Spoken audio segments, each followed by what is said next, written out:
Irrigation heading डलवाए थे ना हम लोग आप लोगों से, ठीक है। इरिगेशन का मेन पर्पज क्या होता है? वो तो हिंदी में कहते हैं, इरिगेशन को हिंदी में सिंचाई ही कहते हैं ना, और तो कुछ कहते नहीं। इरिगेशन का मेन मोटिव क्या है, क्यों इरिगेशन जरूरत क्या है? पानी की जरूरत फसलों के उत्पादन के लिए चाहिए, लेकिन हमारे यहाँ ये कहा जाता है, अब इरिगेशन की इकोनॉमी में क्या जरूरत, क्यों ऐसा कहा जा रहा है? जबकि ये तो एग्रीकल्चर स्ट्रीम होनी चाहिए, उसमें पढ़ें, लेकिन यहाँ इकोनॉमी में इरिगेशन, एग्रीकल्चर में इरिगेशन पढ़ाया जा रहा है, तो कुछ ना कुछ पर्पज होगा ना। बेसिकली क्या होता है, रिसोर्स मैनेजमेंट ना, उसमें कितना खर्चा लग रहा है ना, वाटर मैनेजमेंट भी देखना पड़ेगा। वाटर मैनेजमेंट में एक्चुअली में हमारे रिसोर्सेज कम होंगे और जगह प्रोडक्टिविटी कम हो जाएगी ना, वाटर का कहीं पे मिसयूज ज्यादा होगा। हमारे यहाँ ये कहा जाता है कि अराउंड 4% से कम वाटर है अपने यहाँ, और पॉपुलेशन ज्यादा, लगभग 17% हम पॉपुलेशन होल्ड करते हैं, लेकिन वर्ल्ड के फ्रेश वाटर का सिर्फ 4% के आसपास हमारे पास वाटर रिसोर्स है, ठीक है। तो यहाँ पे आप इरिगेशन को, एक सर्वे कोई आया था जिसमें ये कहा गया कि चाइना में जो 1 kg राइस है, उसको उत्पादन करने में वो हमारी समझ से 3 या 4 लीटर पानी में उगाते हैं। हमारे यहाँ 3-4 हजार लीटर पानी यूज होता है, 3-4 हजार लीटर पानी यूज होता है। तो हमारे यहाँ पानी का वेस्टेज बहुत ज्यादा है। पानी का वेस्टेज कैसे ज्यादा है? कोई गया खेत में, ट्यूबवेल खोल दिया, उसका कोई यूज नहीं, कितना पानी देना है फसल को, बस खेत पूरा भरना चाहिए। फसल को कितना पानी चाहिए, क्या अमाउंट चाहिए, इसकी कोई साइंटिफिक स्किल है क्या हमारे पास? नहीं है ना। कितना पानी दिया जाना चाहिए, क्या इन लोगों को, किसानों को इस चीज की इंफॉर्मेशन है, नॉलेज है? नहीं है। तो कहीं ना कहीं क्या है, सबसे पहले स्किल या नॉलेज की कमी।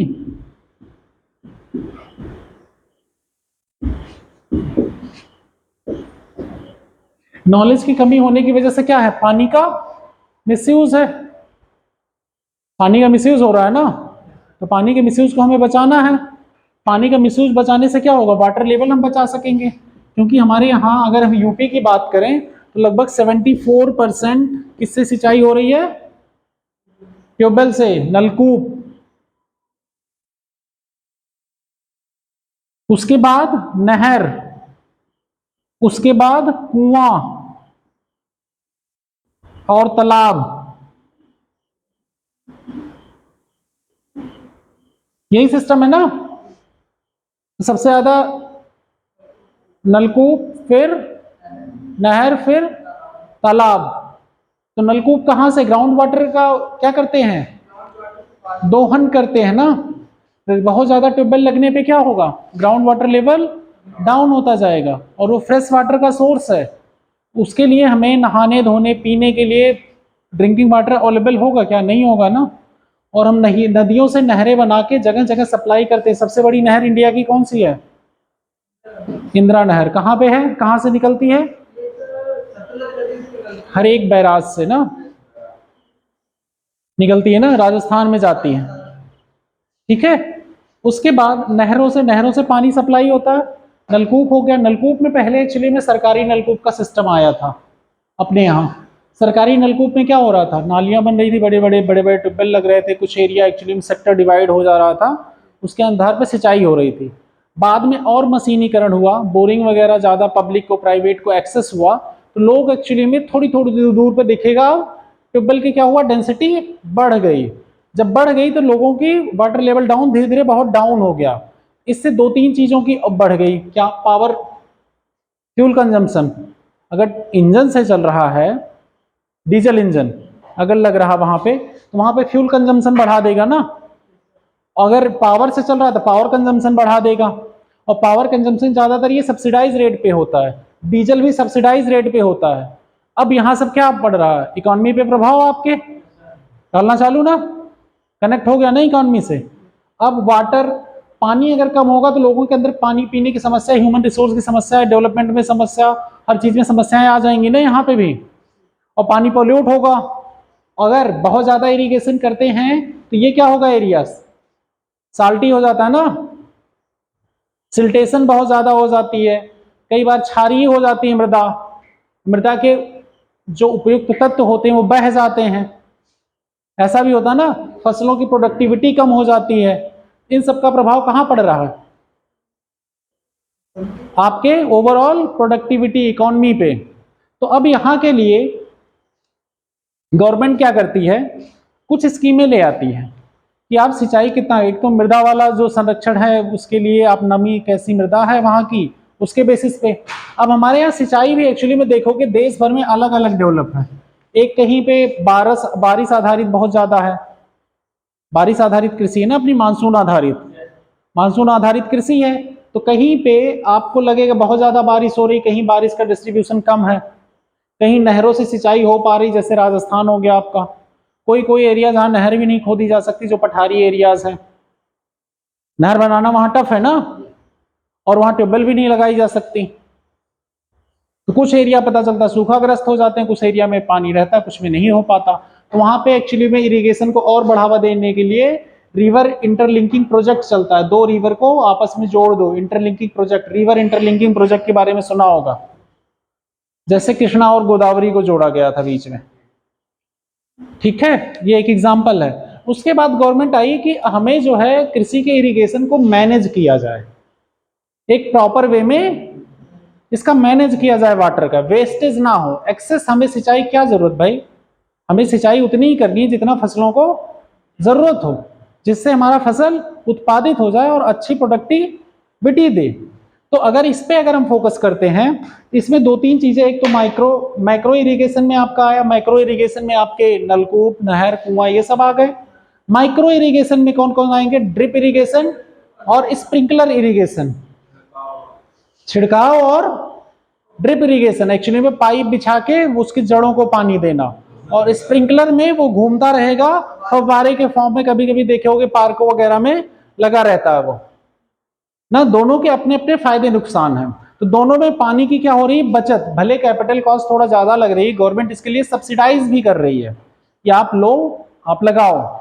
इस पे क्या है, कई रिसर्च आने के बाद ये पता चल रहा है इस पे फायदा है, पानी की बचत ज्यादा है और प्रोडक्टिविटी भी बढ़ रही है।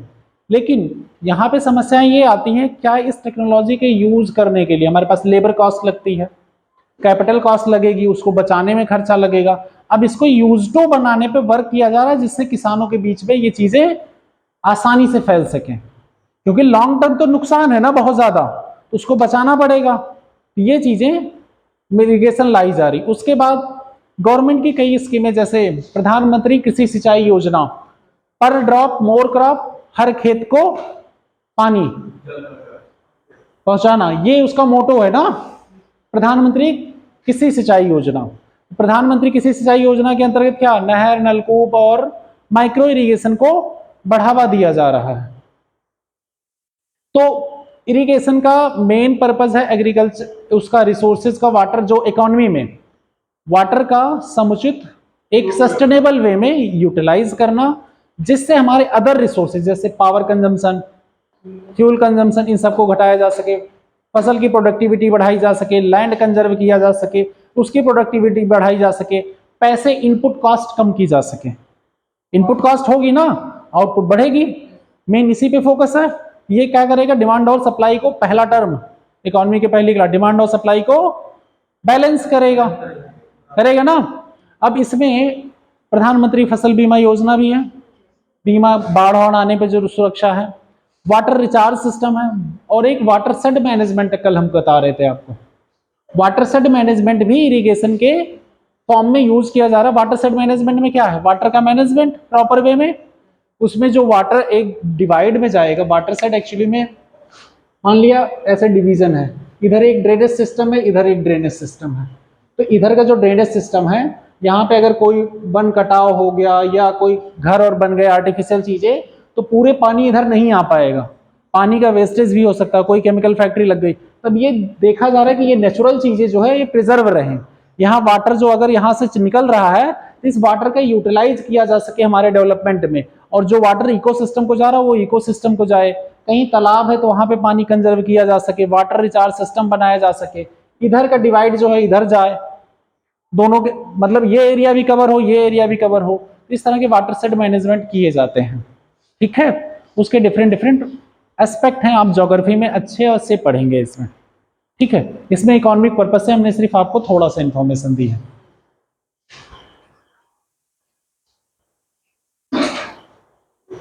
ये तो हो गया इरिगेशन ओवरऑल। कहीं पे किसी को कोई डाउट? और ये पॉइंट वगैरह लिख लो, जितने पॉइंट हमने बोले हैं, जो जो चीजें बोली हैं ना, जो जो स्कीमें बोली हैं वो आपको लिखनी पड़ेंगी।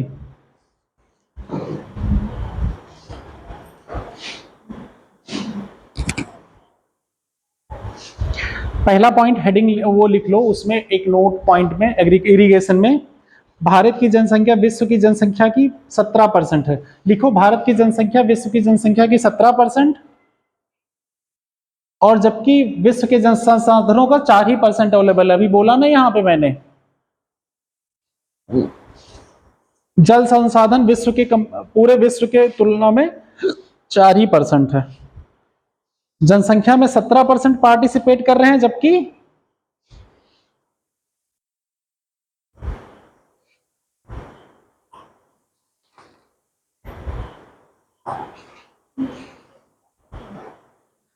जल में सिर्फ 4% का भाग मिला है हमें।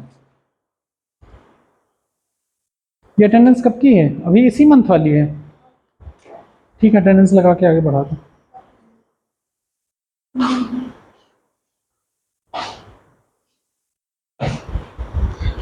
एक एग्जांपल ये कोट कर लो, 1 किलो चावल उत्पादन में भारतीय किसान 3000 से 5000 लीटर पानी का उपयोग करते हैं, जबकि चीन के किसान 350 लीटर। वो 3 लीटर नहीं था, 350 लीटर था, सॉरी। 3000 से 5000 भारतीय किसान और चीन के किसान 350 लीटर।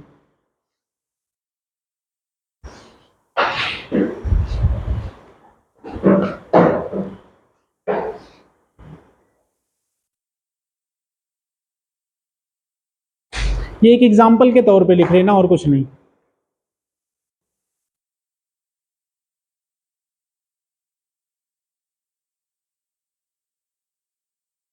सरकार की तरफ से प्रधानमंत्री कृषि सिंचाई योजना 2015 में लागू की गई। प्रधानमंत्री कृषि सिंचाई योजना,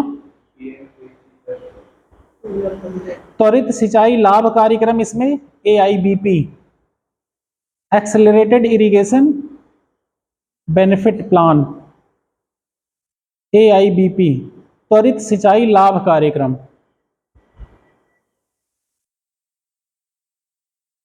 त्वरित सिंचाई लाभ कार्यक्रम, ठीक है, लिख लिया। जल विभाजक विकास कार्यक्रम, यही वाटरशेड, जल विभाजक विकास कार्यक्रम। जल संचयन संरचनाएं जैसे चेक डैम। अगला पॉइंट, जल संचयन संरचनाएं। संचयन क्या होता है? स्टोर करना ना, जैसे चेक डैम, नलकूप बांध, तालाब, टैंक आदि। तालाब, टैंक आदि।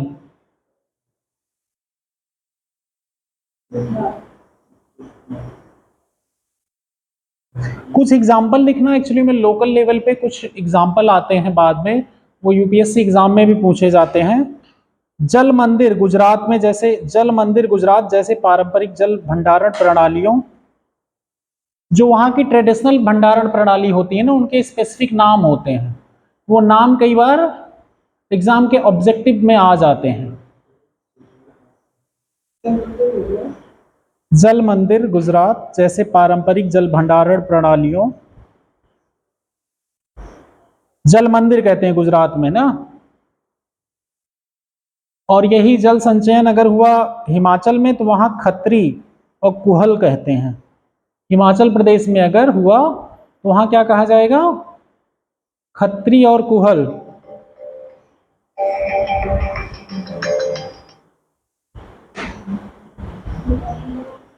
हिमाचल प्रदेश, खत्री और कुहल।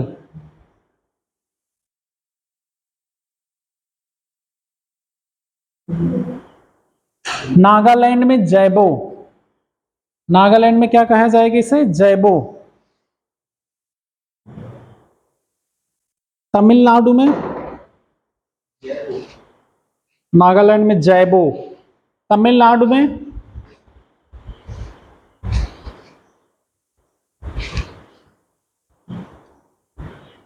तमिलनाडु में कहा जाता है एरी एंड ओरानिस, एरी और ओरानिस। क्या हुआ तुमको, फीवर वगैरह हुआ है क्या? बीच में नींद आ रही है। असम में डोंग, असम में डोंग, हाँ डोंग। उड़ीसा और एमपी में, उड़ीसा और एमपी में काट्स एंड और बंदो, काट्स, काट्स हिंदी में काट्स एंड और बंदो।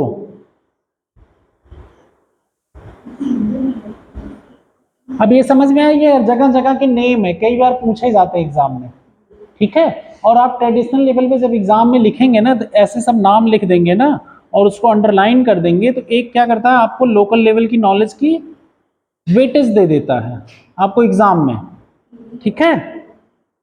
अब इसका प्रधानमंत्री कृषि सिंचाई योजना का मोटो है हर खेत को पानी, प्रति बूंद, पर ड्रॉप, प्रति बूंद अधिक फसल।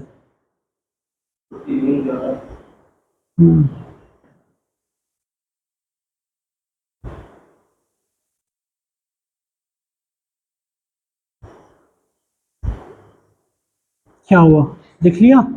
अब उसमें लिखो माइक्रो इरिगेशन सिस्टम में कौन कौन से आएंगे, नलकूप, नहर, ये सब, तालाब, कुआं। और माइक्रो में लिख लेना, माइक्रो में क्या लिखोगे? Drip irrigation, sprinkler irrigation.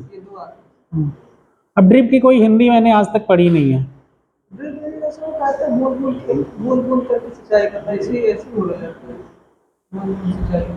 Drip irrigation लिख लो, ज्यादा सही है।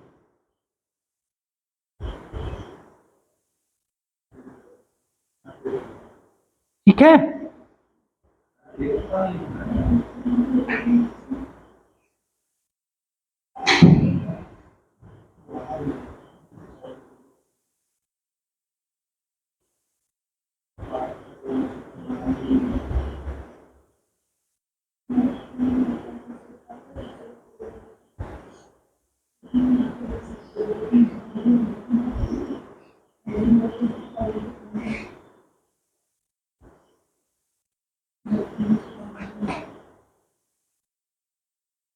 अगला इनपुट पॉइंट होगा फर्टिलाइजर्स। फर्टिलाइजर में नीम लेपित यूरिया लिख लो बस, क्योंकि बाकी फर्टिलाइजर्स के नाम वाम नहीं आते वैसे। ये इन्वायरमेंट में भले पूछा जाएगा, इन्वायरमेंट में लिखवा दिया जाएगा, लेकिन इकोनॉमी में ऐसा कुछ पूछा नहीं जाता है। यूरिया पे सब्सिडी दी जाती है, पता है ना, और टीपीडीएस सिस्टम के थ्रू लागू किया जाता है इसे, इसका डिस्ट्रीब्यूशन खतौनी के अनुसार, जिसकी जैसी खतौनी खेती होती है उसी के अनुसार उनका यूरिया दिया, वितरित किया जाता है, और जो डिफरेंस रहता है वो उनके अकाउंट में पैसे आ जाते हैं। पहले क्या होता था यूरिया सिस्टम में, पहले कंपनी को सब्सिडी दी जाती थी, अब वो सब्सिडी डायरेक्ट किसानों को दी जा रही है, उपभोक्ता को। ये सब पॉइंट लिख लो जो बोल रहे हैं। क्यों, आती तो है तुम्हारे खाते में, आधार कार्ड से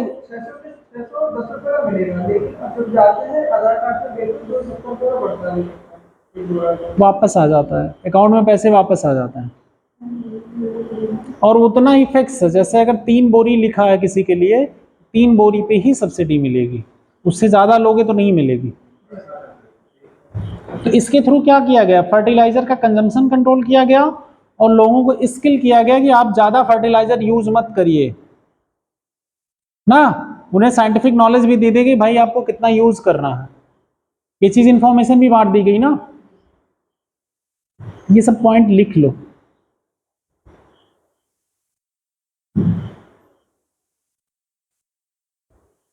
पहले एक्चुअली में कंपनियों को डायरेक्ट सब्सिडी दी जाती थी, तो ये क्या करते थे, उत्पादित करके बाहर भी ब्लैक मार्केट में बेच देते थे, इसलिए ये सब समस्याएं होती थी, तब डायरेक्ट होने लगा।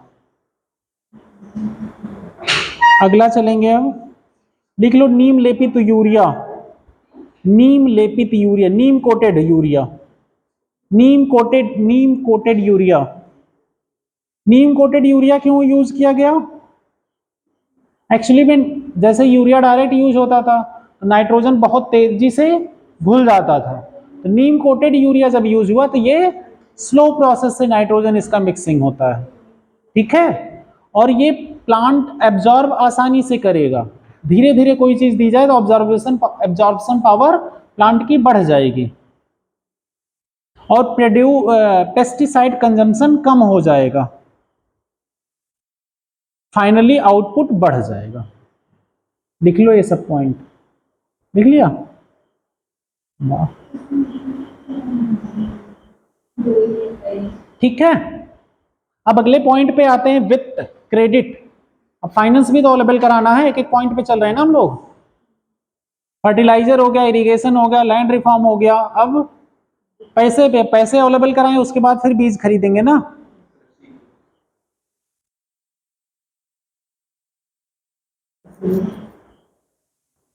बताओ वित्त किस किस फील्ड में लगेगा, कहां कहां लगेगा, और कौन सा बैंक इसको रेगुलेट करता है?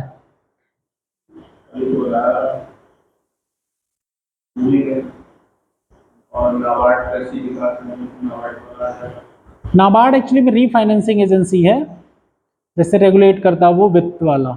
डायरेक्टली कस्टमर वहां नहीं अप्रोच कर सकते, वो बैंक को अप्रोच करेंगे, लेकिन बैंक के उस सेगमेंट को कौन रेगुलेट करता है? नाबार्ड। आरआरबी है, प्रायोरिटी सेक्टर लेंडिंग है। प्रायोरिटी सेक्टर लेंडिंग में 18% तो एग्रीकल्चर ही है, हैं? उसको कौन मैनेज करेगा? नाबार्ड।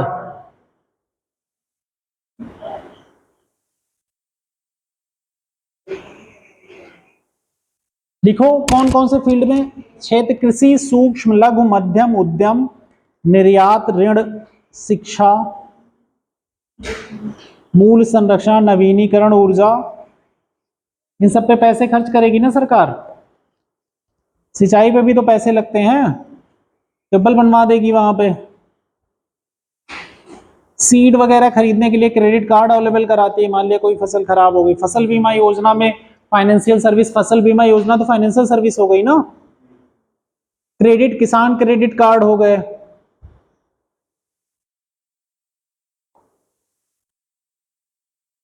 वित्त क्रेडिट किस किस फील्ड से आ रहा है? क्षेत्रीय ग्रामीण बैंक, सहकारी बैंक, छोटे वित्त बैंक, प्रायोरिटी सेक्टर लेंडिंग से।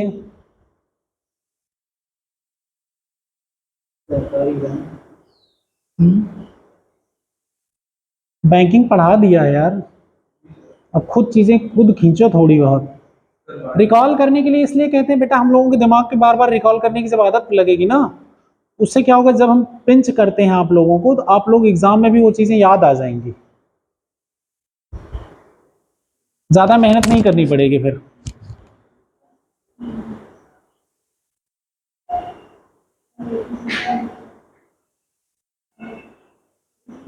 और इसमें एफडीआई में तो इन्वॉल्व किया जा रहा है, फंडिंग और कहां से? एफडीआई से भी फंडिंग आएगी, आएगी ना।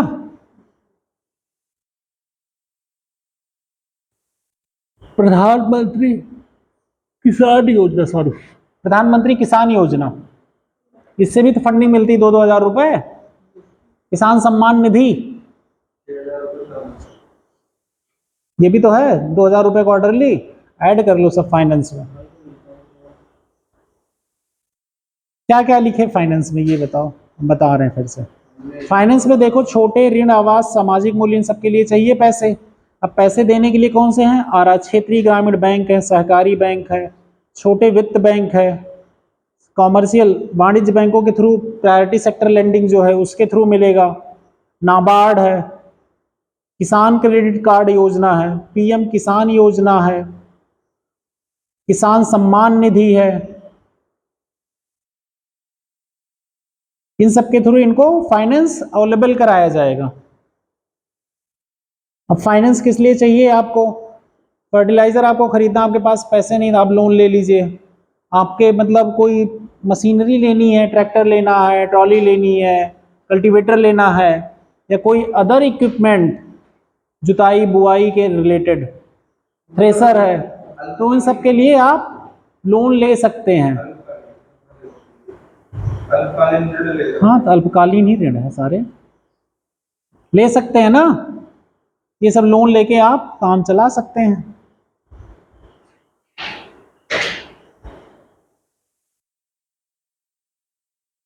अच्छा, आपने बैंकिंग पढ़ा दिया, आपको लोन सिस्टम पढ़ा दिया क्या है।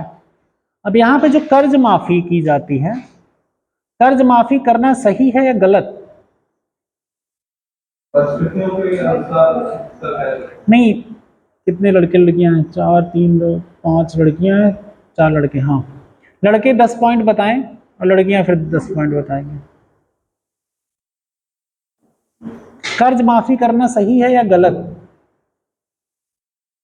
सही है पे लड़के बताएं, गलत है पे लड़कियां।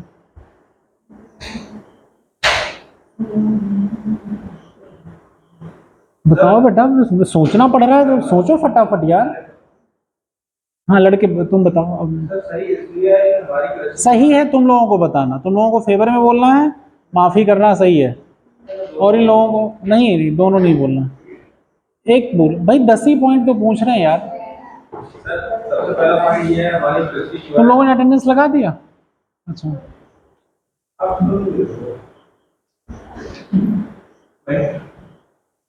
हमारी कृषि जो है मौसम आधारित कृषि है, तो कभी भी कुछ भी सूखा पड़ जाता है, अब बहुत सारी चीजें हमें किसानों को झेलनी पड़ती है, जिस वजह से उन्होंने जो लोन ले रखा है वो उसकी पूर्णतः भरपाई कर नहीं पाते हैं, जिस वजह से अगर मौसम की मार पड़ती है तो ये एक तरह से सही बात है। दूसरी तरह से हम क्या कहते हैं कि कभी कभी लोन कर्ज माफी की बात हम कर रहे हैं, कर्ज देने की बात नहीं कर रहे हैं। ठीक है, अच्छा, वापस नहीं कर पा रहे हैं।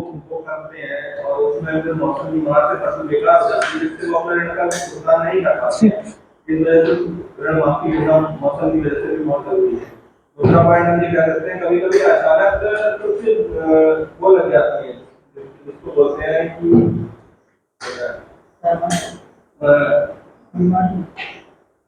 बीमारियां लग जाती हैं फसल में, बहुत सारी बीमारियां लग जाती हैं, जिस वजह से फसल का काफी नुकसान हो जाता है। अभी एक्चुअली में जितने पॉइंट बता रहे हो ना, ये सब ये बता रहे हो कि उन्हें लोन दिया क्यों जाना चाहिए। भले ये सोच रहे हो कि उससे कनेक्टेड है, नो डाउट, मैं क्या मान लेता हूँ कनेक्टेड है इनडायरेक्ट वे में, लेकिन अभी बैंकिंग सिस्टम पे बताना, इकोनॉमी पे क्या प्रभाव पड़ेगा। बैंकिंग सिस्टम तो लोन माफ करती नहीं है सरकार। अरे सरकार माफ कर रही है ना, तो सरकार माफ करने से क्या फर्क पड़ेगा पूरी इकोनॉमी पे? क्यों सही है, उससे फायदा क्या होगा इकोनॉमी को, और उससे इकोनॉमी को नुकसान क्या हो। अब जब आप ये बता रहे हैं, ये सोशल पॉइंट ऑफ व्यू है ज़्यादातर। अब बात समझो, आप अभी रीजन दे रहे हो कि लोन इनको दिया गया, अब ये बेचारे वापस नहीं कर पाए तो एक कर्टेसी दिखाई जाए, ठीक है, समझ में आया, एक पॉइंट हो गया ना। वही दोनों पॉइंट आपने इस दोनों पॉइंट को मिक्सअप किया। अब आप ये बताओ क्यों सही है ये, पैसे माफ किए गए ना, इसमें सही कैसे है? इससे इकोनॉमी पे कैसे सही फर्क पड़ेगा,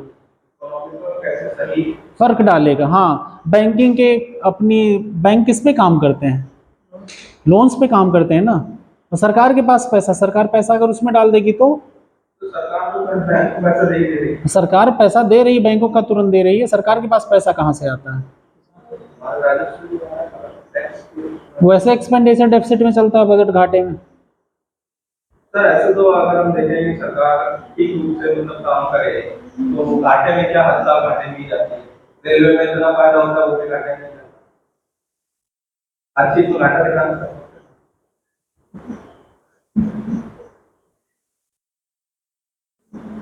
और कोई पॉइंट, कोई और बताओ,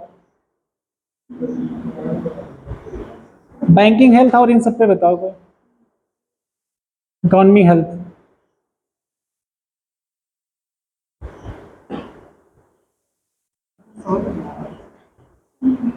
नहीं सोचा जा रहा, देखो ऐसे पूछे गए हैं इस पे, यूपी पीसीएस पे भी पूछा गया है, यूपीएससी में भी पूछे गए हैं ऐसे ऐसे। ऐसे का कोई पेपर खोलो, यूपीपीसीएस का कोई भी पेपर उठा लो,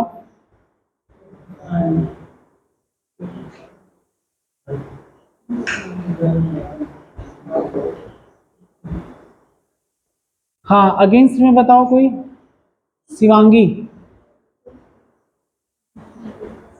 जैसे एक तो किसान ये सोचने लग जाते हैं कि हमारा तो कल माफ हो जाएगा, वो अपना काम ठीक, करते नहीं करते। हाँ ह्यूमन रिसोर्स का लॉस, ठीक। सेकेंड ये भी सकता है कि जो हमारा वो पैसा कहीं और अच्छी तरीके से हो सकता था, वो हाँ। हमारा कर्ज माफी में चला जाता है। यस करेक्ट, वो पैसे डेवलपमेंट पे या सोशल वेलफेयर की अदर स्कीमों पे लागू किया जा सकती थी। यस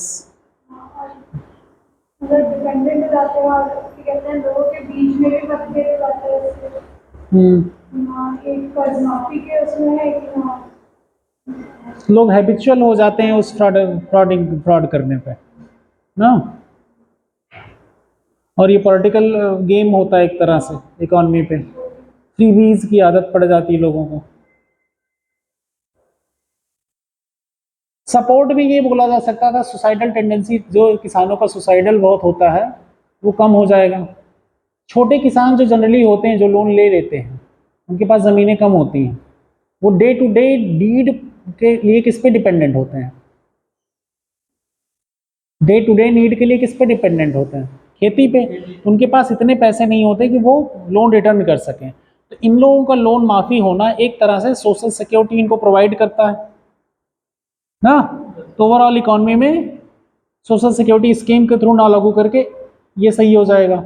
बाकी जो अरुण रीज़न दे रहे थे लोन देने के लिए कि हाँ लोन देने के लिए रीज़न सही है, और लेकिन ये रीज़न के बेसिस पे ये भी है कि कर्ज अगर माफ़ करती है सरकार तब भी उनको फ़ायदा है किसानों को, कहीं सूखा पड़ गया, कहीं बीमारी लग गई फसलों को, ऐसे में किसान लोन रिटर्न नहीं कर सकते, नहीं कर सकते ना, लोन रिटर्न नहीं कर पाएंगे तो उनके यहाँ क्या होगा, सुसाइडल टेंडेंसी, बच्चों की पढ़ाई ये सब अफेक्ट हो जाएगी ना। तो उससे क्या होगा, लोन माफ हो जाएगा तो उनका परिवार फायदे में हो जाएगा। लेकिन यहाँ पे बड़े किसान जो हैं वो इसी को मिसयूज करने लगते हैं, लोग क्रेडिट कार्ड से लोन लेके घर बनवाते हैं, गाड़ी खरीदते हैं, अदर जगह पैसे यूटिलाइज करते हैं। देन की किसके लिए दिया गया था वो लोन, आपको खेती में लगाने के लिए, आप सिंचाई के रिलेटेड कोई मशीनरी इक्विपमेंट खरीदिए, फर्टिलाइजर के लिए, सीड के लिए, वहाँ पे कोई टेक्नोलॉजी यूज करिए जिससे प्रोडक्टिविटी बढ़े, सस्टेनेबल वे में आगे बढ़ेगा। अब यहाँ पे आप क्या किए, कोई फिक्स सामान अपना बनवा लिए, कई लोग घर बनवा लिए, कई लोग पता चला कि शादियों में खर्चा कर दिए लोन लेके, ये सब करते हैं ना, जमीन में इन्वेस्ट कर दिए, बट इससे क्या हुआ, इकोनॉमी लॉस हो गई ना। चक्कर ये था इकोनॉमिक एक्टिविटी के लिए दिया जा रहा लोन, इकोनॉमिक एक्टिविटी के लिए दिया जा रहा लोन को यूज कहाँ हो गया, non economic basic needs complete करने में लोगों ने यूज कर लिया। जैसे आप बिजनेस में पैसे लगाएं तो बिजनेस में रिटर्न आएगा ना, खेती क्या हुई यहाँ पे, एक बिजनेस के तरीके से यूज हुई, और बिजनेस में जब पैसे लगेंगे तो आगे और ग्रोथ आएगा, तो वहां से जो प्रॉफिट आए उससे आप काम करो ना अपना। लोन यहां दिया जिस काम के लिए जा रहा वो लोन वहां ना यूज करके आपने क्या किया, लोन को अदर वे में यूटिलाइज कर लिया, अदर वे अराउंड, और दिखा दिया हमने लोन, और कर्ज माफी यहां पे हो गया तो लोगों को बढ़ावा मिल गया। और बैंक का स्ट्रक्चर, बैंक एक्चुअली में जिस बेसिस पे काम कर रहा था कि वो प्रॉफिट कमाएगा, ये कमाएगा, तो उसका स्ट्रक्चर गड़बड़ हुआ और इनका बजट गड़बड़ हुआ। 70 हजार करोड़ रुपए लोन एक्चुअली माफ किए जाते हैं, 91,000 करोड़ लोन माफ किए जाते हैं। ये सब कहाँ आ रहा, टैक्स पेयर की मनी है ना, जो मनी मार्केट में रिवॉल्व होनी चाहिए वो एक्चुअली में मार्केट में प्रॉपर वे में मैनेज नहीं हुई। ये कहीं ना कहीं किसी वर्ग का पैसा जो एक्चुअली में लोअर सेक्टर सबको जाना चाहिए था, कहाँ पे गया, कहीं कुछ तो मान लिया, चलो कुछ किसान बेनिफिट हुए, टारगेटेड करते माफी तब तो ठीक था, लेकिन ये ब्लैंकेट करते हैं ना, सबका कर दिए एक तरफ से। इसमें बहुत से किसान एक्चुअली में मिसयूज किए होते हैं उस पावर का, ले लेते हैं, कहते हैं कि अगली सरकार में चुनाव आएगा तो माफ हो जाएगा। और ये है 5-5 साल तक उसका लोन क्या हो गए, सब एनपीए बन गए, 90 दिन के बाद एनपीए बन जाते हैं ना, सबकी बैलेंस शीट खराब, सबकी परफॉर्मेंस खराब, स्ट्रेस असेट बन गए, लॉस असेट बन गए आगे जाके, तो पीएसएल का ये जो नॉर्म था प्रायोरिटी सेक्टर लेंडिंग का, तो ये तो इस पे सबसे बड़ा प्रभाव इसी पे पड़ेगा। किसानों को आगे से बैंक, मान लिया किसान अब इस बार आप बैंक खोले हैं, हमने बैंक खोला है और हमने इस बार तो लोन दिया, अब हमें ये उम्मीद थी हमें लेकिन बिजनेस करना है, अब 5 साल तक हम वेट थोड़ी कर सकते हैं, हमें तो हमारी हर फाइनेंशियल ईयर में बैलेंस शीट बननी है ना, हर फाइनेंशियल ईयर में हमारी बैलेंस शीट तैयार होनी है। अब अगर इसमें हम प्रायोरिटी सेक्टर लेंडिंग को लोन देके अब अगली सरकार माफ करे या ना करे, ये तो बहुत बड़ा गैम्बल है। और हम आपका क्रेडिट रिकॉर्ड जो देख रहे हैं, आपने एक्चुअली माफी के भरोसे थे, तो आपको अगली बार लोन मिलने की संभावना है क्या? बैंक देगा? नहीं देगा। कई बार वो रिस्ट्रिक्ट करेगा, कई बार हेजिटेंट करेगा। तो लोग क्या कह रहे हैं कि कई बार चक्कर लगाओ, किसानों को लोन नहीं मिल रहा है। समस्याएं आ रही ना ये, तो ये सब समस्याएं आती हैं आगे चल के बिहेवियरल, और ये इनहेरेंट होती, ऑन द रूल नहीं होती हैं। आपको एक बार पैसे दिए किसी को उधार और पैसा मिला वापस आपको, लेकिन बड़ी परेशानी के साथ, जब टाइम पे मिलना चाहिए था तब ना मिलके बाद में मिला, तो क्या देंगे दोबारा उधार? देंगे? भले सरकार से मिल गया आपको, सारा पैसा वापस मिल गया, लेकिन वो टाइम लगा और कई वर्क करने के बाद कई चीजें एक्चुअली में क्या किस पे डिपेंडेंट हो गया, लक पे बिजनेस। एक तरह से वो स्ट्रेस असट भी बन चुके हैं ना, 90-12 महीने ऐसे चल रहा है ना, 90 दिन फिर 12 महीने फिर 12 से 12 महीने ऐसे ही चल रहे हैं ना, लॉ डाउटफुल असेट ऐसे तो बनते हैं। ये डेफिनेशन तो पढ़ी है ना सब लोगों ने। तो इसलिए कर्ज माफी एक्चुअली में कहा जाता है कि कर्ज माफी या तो करनी हो तो आप इंडिविजुअल बेसिस पे उनको आइडेंटिफाई करो जो रियल में कर्ज माफी के हकदार हैं, हाँ, फिर भी उनको थोड़ा रियलाइज करा के कि ये चीजें ठीक है, ये तो जाएंगे लेकिन आप को काम करना पड़ेगा। जैसे किसी को लोन दे दो और कह दो कि कुछ दिन बाद आपको फ्री में लोन दिया गया, आपको माफी हो जाएगी, वो उसका पैसे का यूज ही नहीं करेगा, काम ही नहीं करेगा। करेगा काम? काम नहीं करेगा ना। किसी को फ्री के पैसे बांटे जाएं, आओगे पढ़ने, सैलरी मिलने लगे तुमको फ्री की महीने में, कोई स्किल डेवलप करोगे? लेकिन नौकरी पे खतरा हो जाए, काम करना पड़ेगा, बिना काम करे कुछ मिलेगा नहीं, निकाल दिए जाओगे, तो काम करोगे ना। अपनी कंपनी तुम चलाओ, तुम किसी को फिक्स सैलरी देने लगो तो वो लोग कितना काम करते हैं क्या? कहीं पे भी। जहां जिसको सिक्योरिटी फील हो जाती है वहां वो जान लो नेतागिरी करेगा, है? वो कोई भी एरिया हो, कोई भी एरिया हो।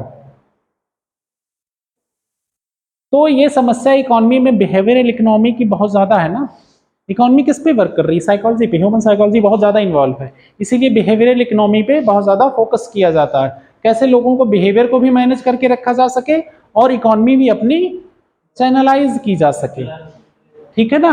तो फाइनेंस वाला ये समस्या इनकी रिजॉल्व करने के लिए ये सुविधाएं दी गई। अब आगे चलते हैं।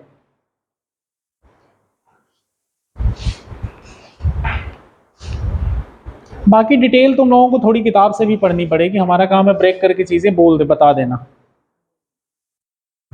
अगला आओ बीज। बीज में एक्चुअली में बहुत ज्यादा कुछ लिखना नहीं, आप लिख लो हाइब्रिड, नॉर्मल समझ लो।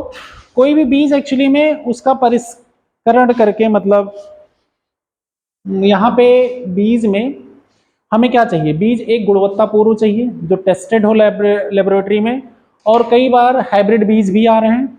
हाइब्रिड बीज कैसे हैं कि जो जिनकी गुणवत्ता और क्या कहना प्रोडक्टिविटी ज़्यादा है। इस तरह के बीज हमें बीज भंडार और सब जगहों से मिलते हैं, सरकार इसको सप्लाई करती है सब्सिडाइज रेट पे, सरकार से या बीज भंडार से हम जहाँ से भी लेते हैं। इसमें एक कॉन्सेप्ट आता है सीड विलेज का। कुछ विलेज ऐसे चूज किए जाते हैं सरकार की तरफ जहाँ पे बीज का स्पेसिफिकली पर्टिकुलर बीज के उत्पादन किए जाते हैं। सीड विलेज का कॉन्सेप्ट है ये। कोई एरिया ऐसे पकड़ा जाता है गांव का, वो एक्चुअली में फोकस कर दिया जाता है ये पर्टिकुलर एरिया इन चीज़ों का उत्पादन करता है, और उसका क्लाइमेटिक चीज़ें, वहाँ की जांच, मिट्टी की जांच, वहाँ कितना क्या करना, सारी साइंटिफिक लैब प्रोवाइड कर दी जाती है। सीड विलेज के नाम से ही नाम लग रहा है ना, कोई एरिया ऐसा लिया गया कि जहां पे सीड का उत्पादन किया जाता है, स्पेसिफिकली जिस टाइप की स्टैंडर्ड जो चाहिए उसका। तो ये है सीड का कॉन्सेप्ट। आगे चलेंगे, सीड में एक्चुअली बहुत ज़्यादा कुछ लिखना नहीं है।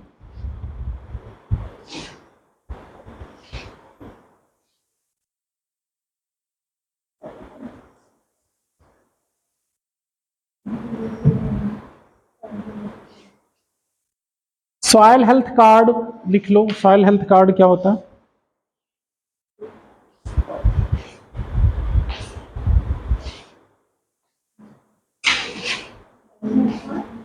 सॉयल हेल्थ कार्ड ये एक रिपोर्ट कार्ड है, हर 2 साल के अंतराल पर सभी किसानों को दिया जाता है। हाँ,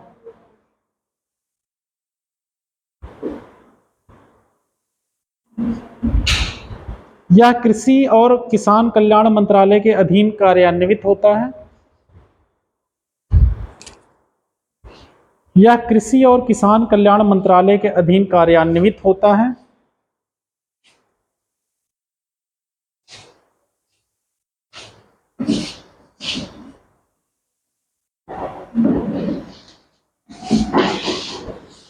इसमें जमीन के नमूने लिए जाते हैं परीक्षण के लिए, और इन सब का खर्चा पूरा केंद्र सरकार देती है।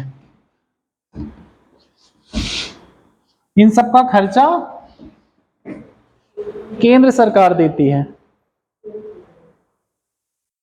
इससे ये पता चलता है किसमें कौन सा न्यूट्रिशन की जरूरत है, जमीन में कौन सी मतलब न्यूट्रिएंट की कमी है और किस न्यूट्रिएंट को कितनी मात्रा में देना है। उर्वरक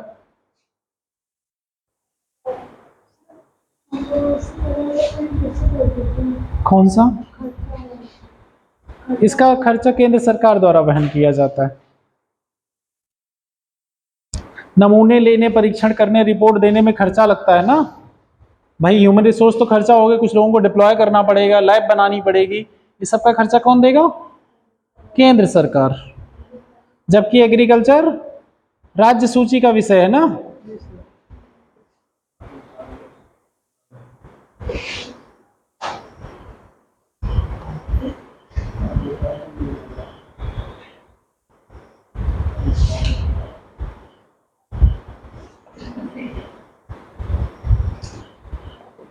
अगला चलेंगे हम लोग कृषि बाजार, मार्केट।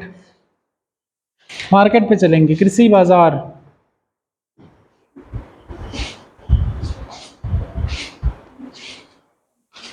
कृषि बाजार पहला आएगा एपीएमसी। अब कृषि बाजार की जरूरत क्या है, अब ये बताओ हमें।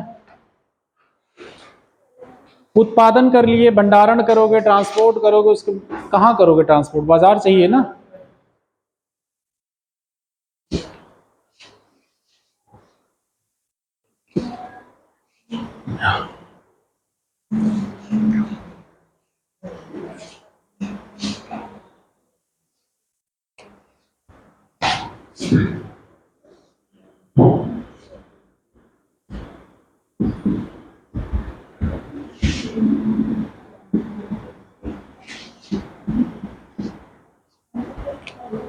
तो बताओ एग्रीकल्चर मार्केट जो होगी, अब यहाँ पे जो भी हम प्रोडक्ट बनाए, जो भी प्रोडक्ट पैदा किए, धान, गेहूं, चावल, सब्जी, ये सब, अब अगर हमारे सिर्फ जरूरत भर की, जिनके पास खेत कम रहा वो तो चलो जरूरत भर का, लेकिन कुछ चीजें ऐसी होंगी, बार्टर सिस्टम में क्या होता था, हमें जरूरत की जो चीजें पड़ी दूसरे से बदल लिए, लेकिन यहाँ पे अब एक्चुअली में चीजें डाइवर्स हो चुकी हैं। मान लिया कोई गोभी की सब्जी खा रहा है किसी टाइम पे, लेकिन वो पैदा सिर्फ कर रहा है टमाटर या आलू, और उसको गोभी खरीदनी है, लौकी खरीदनी है, उसके लिए एक मार्केट चाहिए ना। अब उसके गांव में अगल बगल कोई लौकी और गोभी पैदा नहीं कर रहा है, या बैगन नहीं पैदा कर रहा है ना, या कमलगट्टे नहीं पैदा कर रहा है, कई तरह की सब्जियां होती हैं ना, तो आप सारी सब्जियां तो नहीं उगा सकते, सब्जियों की चेन चाहिए, उस चेन में मार्केट चाहिए हमारे पास अवेलेबल, जहां से हम जाके खरीद सकें और बेच सकें अपना सामान, जो एक्सेस हम अपना पैदा करें वो बेच के पैसे कमा सकें। ठीक है, तो उसके लिए क्या चाहिए? मार्केट। और मार्केट कैसी होनी चाहिए? एक ऑर्गेनाइज मार्केट होनी चाहिए, प्रॉपर रेगुलेशन होना चाहिए उसका। वहाँ पे अदरवाइज गूंस और अननेसेसरी कई मीडिएटर इन सबके प्रभाव ना आ जाए, सबके राइट्स का भी प्रोटेक्शन होना चाहिए। ऐसा मार्केट बनना चाहिए, क्योंकि वहाँ पे और भी बड़े बड़े बेचने वाले खरीदने वाले भी अवेलेबल हों। अगर कॉमर्शियल खेती करो, आलू का उत्पादन आप ज़्यादा कर दिए तो क्या होगा? आपको बेचना पड़ेगा ना, और मार्केट की डिमांड और सप्लाई के बेसिस पे प्राइस क्या होगा? डिफाइन होगा ना। डिमांड और सप्लाई के बेसिस पे अगर वहां डिफाइन होगा तो सेलर भी ज्यादा उसी मात्रा में होने चाहिए और बायर भी, तभी तो रेट डिसाइड होगा अच्छे से। एक दो लोग रहेंगे तो क्या होगा? मोनोपोली, ओलिगोपोली हो जाएगा, डिओपोली ना। एक दो लोग रहेंगे तो अपने मनमानी करेंगे। ज्यादा सेलर हो गए, बेचने वाले ज्यादा हो गए तो quality of services, quality of product मिलेगा। और ज्यादा बायर हो गए तो प्रोडक्ट की दाम अच्छे मिलेंगे, मिलेंगे ना, और वो ट्रांसपोर्ट करके दूसरी जगह मार्केट में ले जा सकेंगे। तो अब इन सब लोगों को आपस में जो इंटरेक्शन होगा, यहाँ पे पक्का पता है कुछ ना कुछ टसल या कुछ ना कुछ प्रॉब्लम्स तो आ भी सकती हैं। इन सबका रेगुलेशन एक होना चाहिए। और जो सेलर आया है या बायर आया, ये रजिस्ट्रेशन भी होना चाहिए इनका कहीं ना कहीं ना, प्रॉपर रजिस्ट्रेशन रहेगा। और जो सेलर बायर दोनों है, दोनों का रजिस्ट्रेशन होना चाहिए उस मार्केट में। इससे क्या होगा? ट्रांसपेरेंसी आएगी और चीजों की ऑथेंटिसिटी बढ़ेगी, गुणवत्ता बढ़ेगी ना। उसलिए इन सबको एक्चुअली में रेगुलराइज करने के लिए क्या आया? एक एक्ट, एपीएमसी एक्ट आया। एपीएमसी,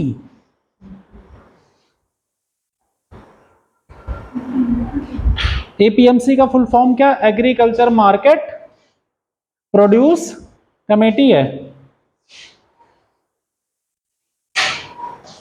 प्रोडक्ट कमेटी है कि प्रोड्यूस कमेटी है? एपीएमसी का फुल फॉर्म।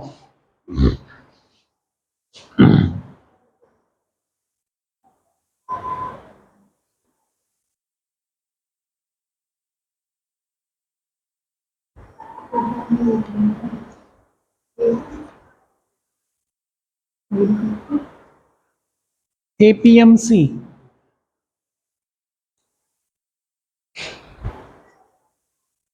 इसका फुल फॉर्म देखो। आदर्श कृषि उत्पाद विपणन समिति अधिनियम। हर जगह एपीएमसी लिखा है, हिंदी इंग्लिश हर जगह। कृषि उत्पाद विपणन समिति अधिनियम। क्या लिखा है? कृषि उत्पाद विपणन समिति अधिनियम। एपीएमसी एक्ट को एग्रीकल्चर प्रोडक्ट प्रोड्यूस मार्केट है ना, कमेटी है, विपणन समिति। प्रोड्यूस कमेटी है ना। APMC agriculture product market committee है वो। मंडी समिति कहते हैं, हैं? वितरण समिति ना। एग्रीकल्चर प्रोड्यूस मार्केट कमेटी, सही तो बोल रहे थे यार, एग्रीकल्चर प्रोड्यूस मार्केट कमेटी।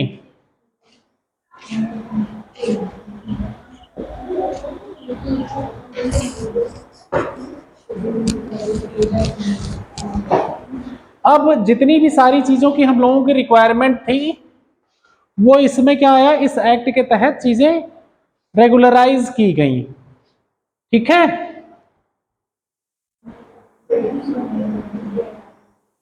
समझे मार्केट की आवश्यकता क्यों पड़ी हमें? समझ आया ना? बेसिक फंडा, हम किसी चीज के पहले एसेंस और फिलॉसफी जानते हैं, वो चीजें क्या क्यों है कैसे है, फिर उसके पॉइंट लिखते हैं। अब जो चीज आई तो आपको उस खांचे में ले जाके वहां फिट करना है। यही मतलब हुआ ना यहाँ पे। पहले हम जाने एग्रीकल्चर मार्केट की हमें आवश्यकता क्यों पड़ी, क्यों इस कानून की आवश्यकता पड़ी? क्योंकि हमें ऐसी ऐसी रिक्वायरमेंट थी जहां पे प्रॉब्लम ना होने पाए। अब लिखो, यह राज्यों द्वारा स्थापित किए जाते हैं कृषि उत्पाद बाजार समितियां, यह राज्यों द्वारा स्थापित किए जाते हैं। इसका उद्देश्य किसानों के मध्यस्थों द्वारा शोषण की घटनाओं को समाप्त करना,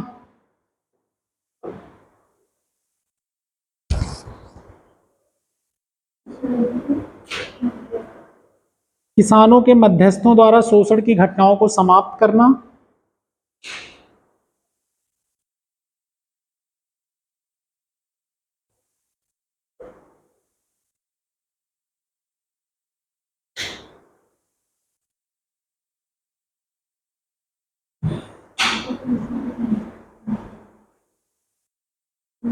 अगला पॉइंट, खाद्य उत्पादन को बाजार में लाया जाना चाहिए तथा बिक्री नीलामी के माध्यम से की जाती है। खाद्य उत्पादन को बाजार में लाया जाना चाहिए और बिक्री नीलामी के माध्यम से की जानी चाहिए। ये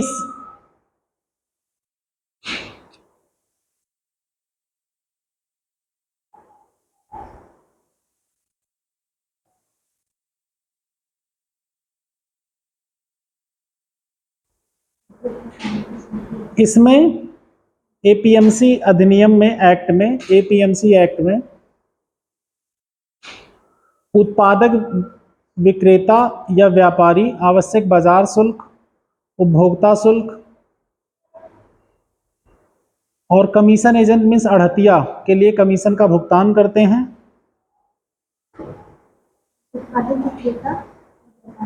व्यापारी आवश्यक बाजार शुल्क, उपभोक्ता शुल्क और अड़तिया मतलब होते हैं कमीशन एजेंट, इन सबके शुल्कों का भुगतान करते हैं।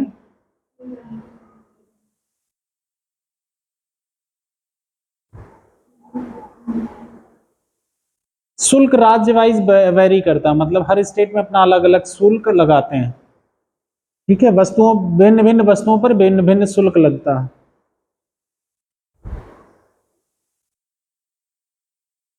अब सुनो, अब ये तो बन गया राज्य वाइज।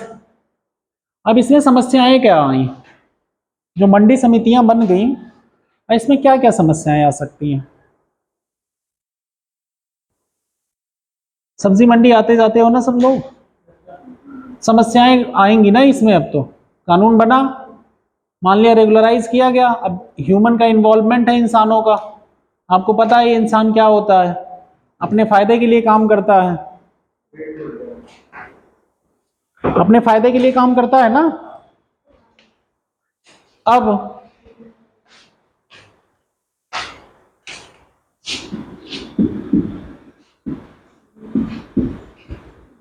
ये मंडी बन गई पीलीभीत की, ठीक है, मंडी बनी। मंडी में यहाँ कुछ कर्मचारी होंगे सरकारी, कुछ एजेंट होंगे, कुछ अड़तिये होंगे, मीडिएटर होंगे, बायर सेलर होंगे, ठीक है, कंज्यूमर्स होंगे, डायरेक्ट जाएंगे। अब मंडी समितियों की एक कमेटी होगी, कमेटी,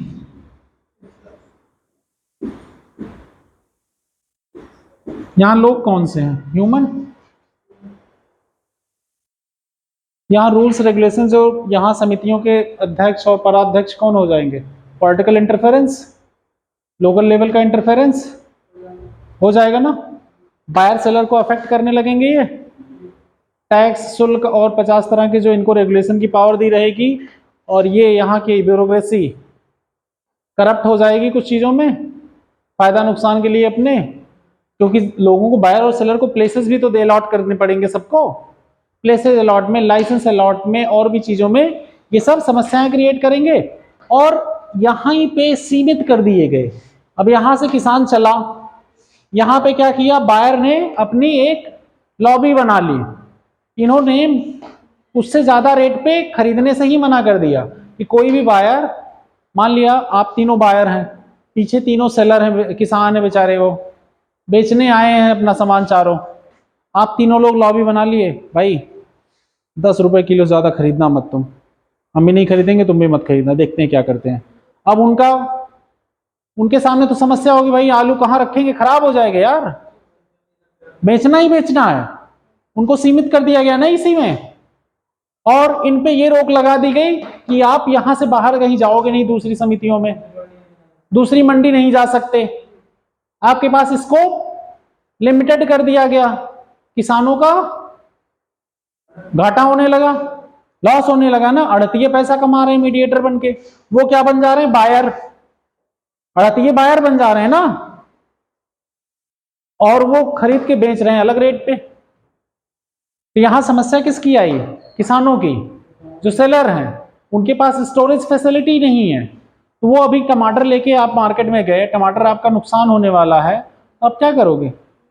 सारे बायर क्या कह दिए कि भाई हम 20 रुपए ज़्यादा लेंगे नहीं, आपका टमाटर में ये प्रॉब्लम है, ये प्रॉब्लम है, हम तो खरीद ले रहे हैं, वरना नहीं, वरना तो कोई खरीदेगा भी नहीं। फिर उसके बाद वो दूसरे से बायर को बता देगा, मैं गया था इतने में देखा, तुम देख लो, सकता 18-19 में दे दे तुम्हें। तो वो अपना टारगेट कर लेंगे ना।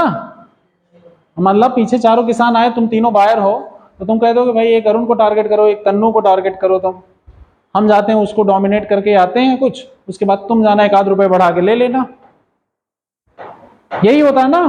फिर यहाँ क्या होने लगा, एक्चुअली में जो रूल्स आया था सुविधा प्रोवाइड करने के लिए, वो क्या हुआ, एक्सप्लॉयटेशन का रीजन बन गया।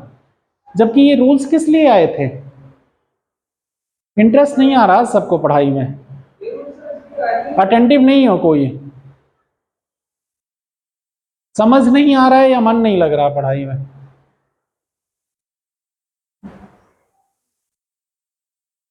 बताओ, क्योंकि ये तीनों तो आगे इन्वॉल्व हैं कुछ।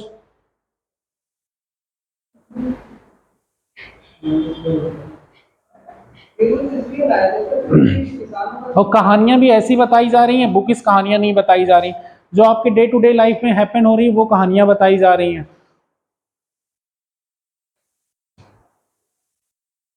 ठीक है, तो एपीएमसी एक्ट में ये सब प्रॉब्लम्स आ गई, क्योंकि ये आई थी क्या कि किसानों का एक्सप्लॉयटेशन ना हो, उनका हैरेसमेंट ना हो, और उनको आसानी से एक प्लेस पे सारी चीजें सुविधाएं मिल जाएं। तो इन सब सुविधाओं को इनके पास एक्चुअली में लिमिटेड कर दिया गया, इनके पास मार्केट ओपन नहीं रही। अब आएगा इसकी जगह क्या आएगा, e NAM, electronic national agriculture market, राष्ट्रीय कृषि बाजार, इलेक्ट्रॉनिक राष्ट्रीय कृषि बाजार।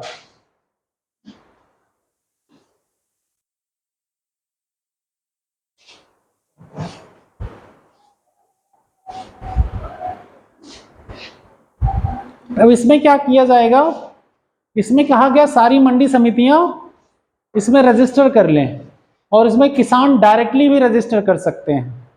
तो उनके पास मार्केट और बायर, सेलर और बायर का बहुत बड़ा,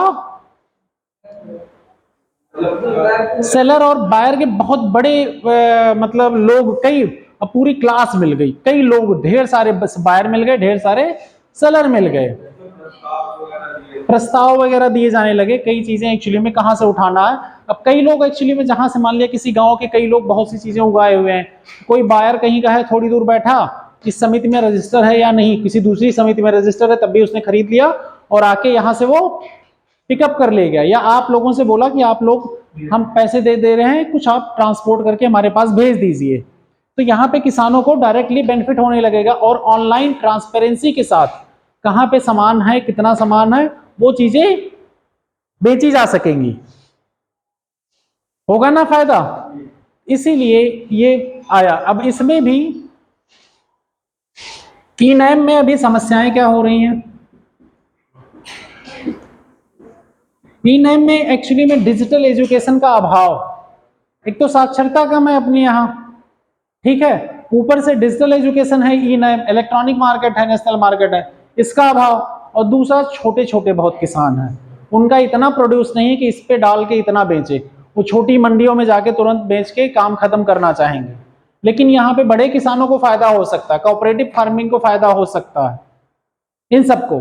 लेकिन छोटे किसान जो बहुत छोटे हैं, जिनकी बहुत मार्जिनल इनकम है, उनके लिए तब भी ये चीजें कहीं ना कहीं अछूती है, क्योंकि उनके पास तो ना स्मार्टफोन है, ना उनके पास डिजिटल एजुकेशन है, ना उन्हें एक्चुअली में मोबाइल चलाना ढंग से आता है कि साइट पर रजिस्टर कर सकें चीजें, आधार कार्ड के थ्रू कर सकें अपनी, ये सब सुविधाएं नहीं है ये सब। और इसका इंफ्रास्ट्रक्चर भी अभी बहुत ढंग से नहीं डेवलप हुआ, और पॉलिटिकल, डिफरेंट स्टेट में डिफरेंट डिफरेंट पॉलिटिकल गवर्नमेंट होना, डिफरेंट डिफरेंट पॉलिटिकल आइडियोलॉजी की गवर्नमेंट होना, तो कई बार लोग इससे रजिस्टर करते हैं अपने स्टेट की मंडियां, कई बार लोग नहीं कर रहे हैं रजिस्टर। अभी 21-22 स्टेटों ने रजिस्टर है ई नैम पे, सारे नहीं है। ठीक, इससे क्या हो गई, मार्केट ज्यादा बड़ी मिल गई, सेलर को ज्यादा बायर मिल गए, बायर को ज्यादा सेलर मिल जाते हैं, तो ओवरऑल हमें मार्केट फैसिलिटी ही दिलानी है ना। लिख लो सारे पॉइंट जितने बोले हैं, वापस बोलने की कैपेबिलिटी नहीं है मेरे में। ई नाइम को 2016 में चालू किया गया था, ये बात ध्यान रख लेना। और ये एकीकृत राष्ट्रीय बाजार का सृजन करेगा।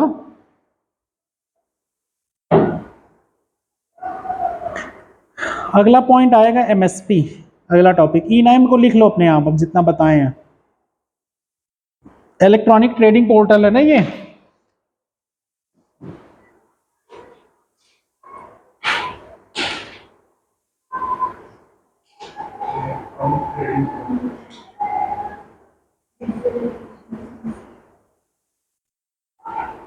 यहां तक किसी को कोई दिक्कत है? अभी तक एमएसपी पे चल रहे हैं अब हम।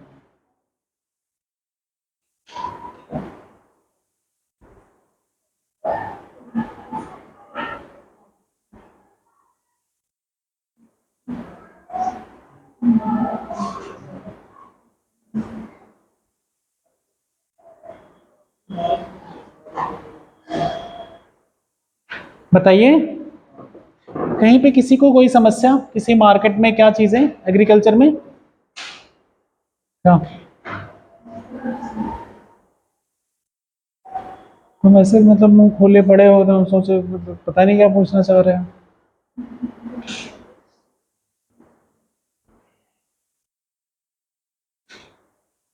एमएसपी अगला टॉपिक होगा। एमएसपी मार्केट में ये दोनों हो गए, अब मार्केट में ही आगे टॉपिक आएगा MSP. MSP minimum support price, बहुत फेमस है ना एमएसपी।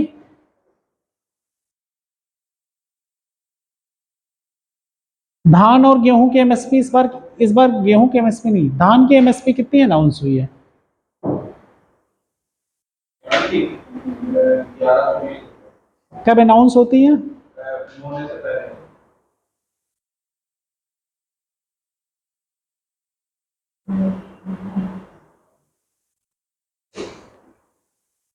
बोने से पहले, करेक्ट।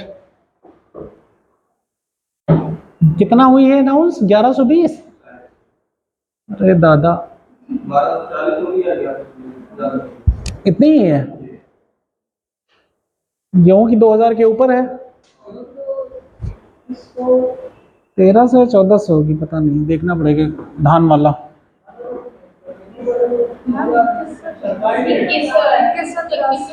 धान का ना, वही तो हम सोच रहे 1100 कहाँ है यार।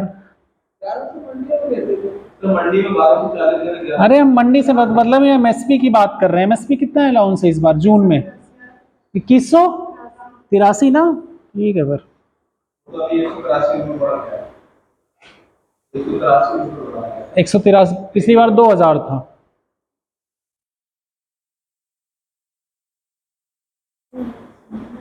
ठीक है, अब मिनिमम सपोर्ट प्राइस लिखो यार।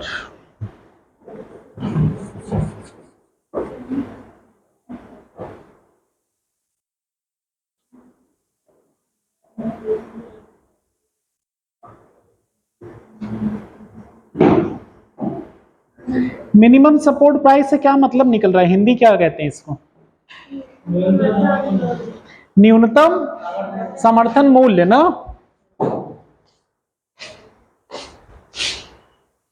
एपीएमसी में देखो, इंफ्रास्ट्रक्चर वगैरह पे स्टेट गवर्नमेंट खर्च करती है, ई नाइम वाले पे कौन? सेंट्रल गवर्नमेंट खर्च कर रही है इसके ना।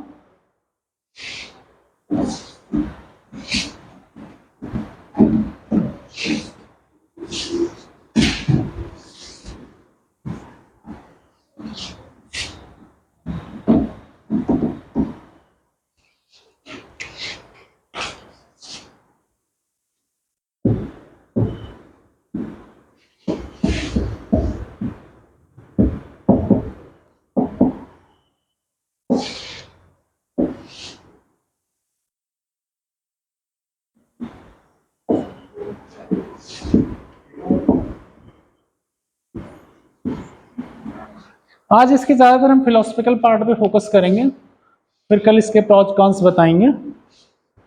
आज क्योंकि बहुत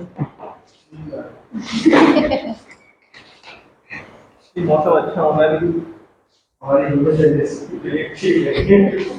ह्यूमन टेंडेंसी नहीं कहेंगे, एक्चुअली मैं भी रात में लेट सोया और सुबह लगभग 7 बजे उठ गया। 3-4 बजे सोया, 7 बजे लगभग जग गया सुबह। हैं 3 ही 4 घंटा। हैं क्या बोल रहे बेटा?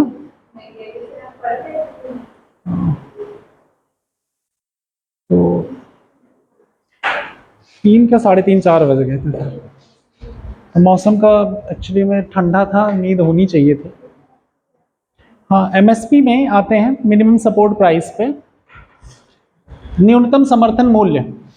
न्यूनतम समर्थन मूल्य का मतलब ही आपको पता चल रहा होगा कि उतना पैसे दे दो, कोई चीज अगर उत्पाद किसान उगाए खेत में, चाहे राइस हो गया या आपका वीट हो गया, मेजर फसल के नाम अभी हम लिख रहे हैं सिर्फ, इन पे जो उत्पादन कॉस्ट लगे उतनी इनको मिल जाए और इनको थोड़ा सा और फायदा मिल जाए ना। मिनिमम सपोर्ट प्राइस में इस बात का ध्यान रखा जाता है। इसमें 2-3 चीजें लिख जाती है। एक तरफ बीज की लागत ली जाती है, जब इसको काउंट किया जाता है कितना मिनिमम सपोर्ट प्राइस रखा जाए, इसमें 3-4 चीजों को फोकस किया जाता है। एक तो पहला जो इस पे इनपुट कास्ट किस चीज लगेगी? हाँ, बीज लगेगा, सीड लगेगा, फर्टिलाइजर लगेगा, इरिगेशन में लगेगा, पावर में लगेगा, ये सब लगा, ठीक है। ये तो इनपुट कास्ट हो गई टोटल। उसके बाद श्रम भी तो लगेगा, श्रम को भी ध्यान में रखा जाएगा। प्लस जिसकी जमीन होगी उस जमीन का रेंट होना चाहिए, मिलना चाहिए ना। उस जमीन को आपने उजाने तो वो भी उसका भी कैलकुलेशन में आएगा। रेंट या उसका जमीन का मतलब कि अगर किसी जमीन पे आप उगा रहे हैं तो उस जमीन को कहीं और यूज किए होते तो कुछ तो रेंट मिलता।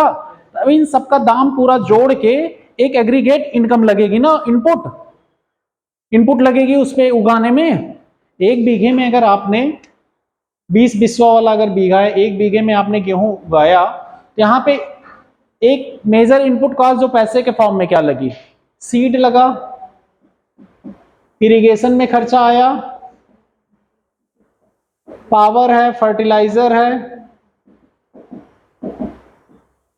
मैकेनाइजेशन है, ये सब खर्चे हो गए एक तो इनपुट में। उसके बाद कौन सा खर्चा लगेगा? इस जमीन का रेंट भी तो ये भी तो इंक्लूड होना चाहिए भाई। भले आपकी जमीन है बट जमीन तो यूज हो रही ना, इसका भी रेंट इंक्लूड होना चाहिए, इसका रेंट इंक्लूड करेंगे वो।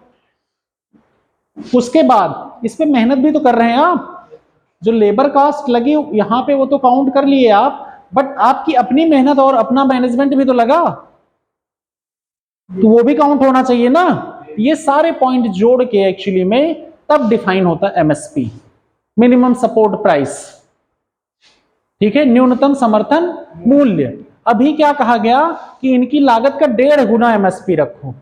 ये जो पूरा लागत आई ना, पूरी लागत, इसका 1.5 गुना, मतलब थोड़ा बहुत अप एंड डाउन किसी फसल में भी हो तब भी लोगों को फायदा हो जाए।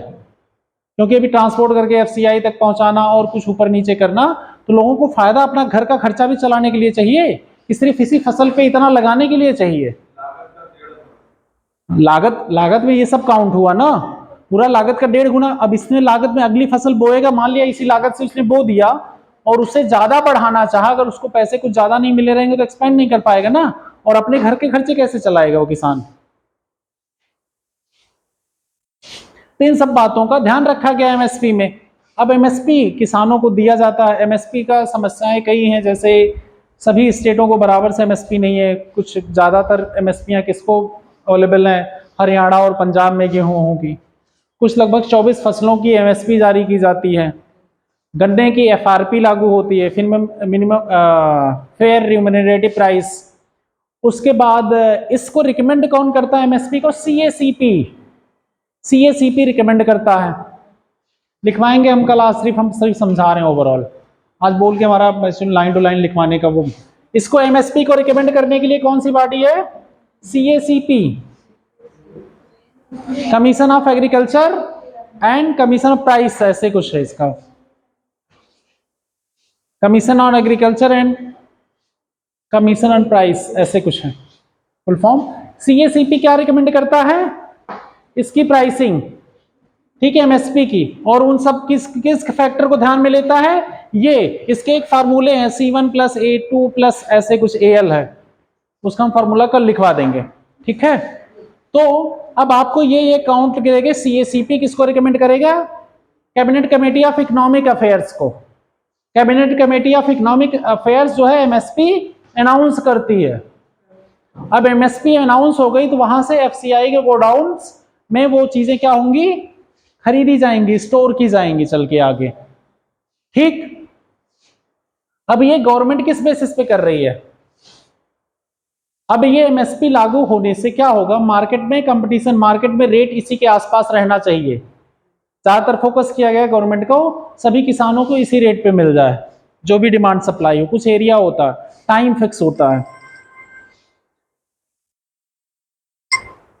कुछ टाइम फिक्स होता है, उसके बेसिस पे उस बीच में इन पे वर्क कराया जाएगा,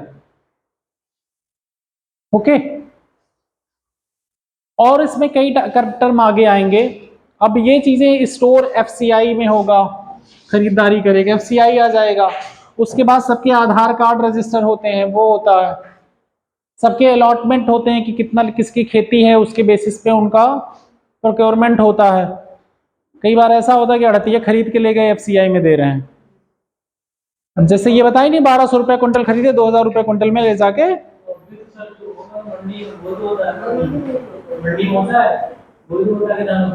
तब इसके लिए भी रजिस्ट्रेशन प्रोसेस, आधार कार्ड प्रोसेस, ये सब किया जा रहा है ना। कई चीजें रजिस्ट्रेशन ऑनलाइन और PDS क्या किया जा रहा है, डायरेक्टली ट्रांसफर किया जा रहा है DBT के थ्रू। ये सब समस्याएं सरकार ने जो ये 2183 बदला है, ये सरकार के अंदर में जो सेंटर में, और उसके बाद